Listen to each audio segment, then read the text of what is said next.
ये नहीं है कि कोई नक्शा या कोई फिजिकल कोई चीज है। पीपल का पत्ता भी सूक्ष्म मीनिंग लिए हुए है, जिसका मीनिंग है कि जब आप श्री कृष्ण हो गए, जब आपके अंदर श्री कृष्ण का की अवस्था का, इस मन में उस अवस्था को टच कर लिया, उस अवस्था से वो जाग गया, तो आप अपने रोल के श्याम और सुंदर दोनों पार्ट को साक्षी होकर देखते हो, इंजॉय करते हो, डांस करते हो उसके ऊपर, और पीपल के पत्ते पर यानी एकदम हल्के हो जाते हो।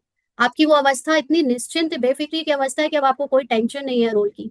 अभी तक हम रोल को सुधारने में, रोल में अच्छा बनने में मेहनत करते आए। अब श्री कृष्ण के जन्म के बाद हमारे अंदर जिस अवस्था का जन्म हुआ, इस ज्ञान से, सूक्ष्म ज्ञान से, जहाँ जैसे हमने कल परसों भी समझा कि 8 शक्तियों को की परीक्षा देने के बाद जब श्री कृष्ण पैदा हुए ना, जो दिखाया जाता है जेल में, वो क्या दिखाया कि जेल में कंस मारने के लिए जब आया तो पहले 8 देवियों का जन्म हुआ, फिर श्री कृष्ण आए। तो जेल मतलब ये कलयुगी रूपी बिलीफ सिस्टम की जेल, जो हमारे संकल्पों में देह भान की जो जेल है, उसमें पहले 8 शक्तियां जागृत होती है हमारी।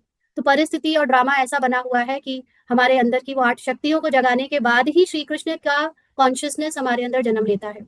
और जब वो श्री कृष्ण का कॉन्शियसनेस जाग जाता है तो हम बेफिक्र बादशाह निश्चिंत हो जाते हैं, या जिसको बाबा फरिश्ता कहता है, या पीपल के पत्ते से कंपेयर किया है, वो हो जाते हैं एकदम हल्के।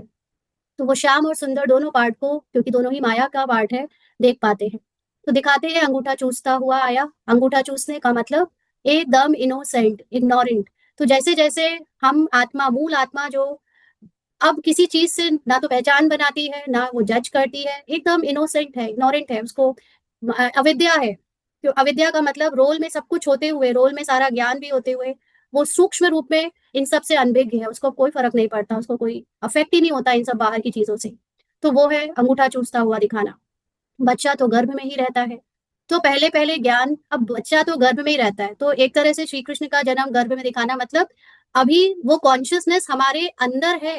हम बाबा के साथ कंबाइंड होकर रोल को साक्षी होकर देख रहे हैं, लेकिन अभी एज एन फिजिकल बॉडी तो रोल बाहर चल रहा है ना। तो पहले पहले ज्ञान सागर से निकला हुआ उत्तम ते उत्तम पुरुष श्री कृष्ण है।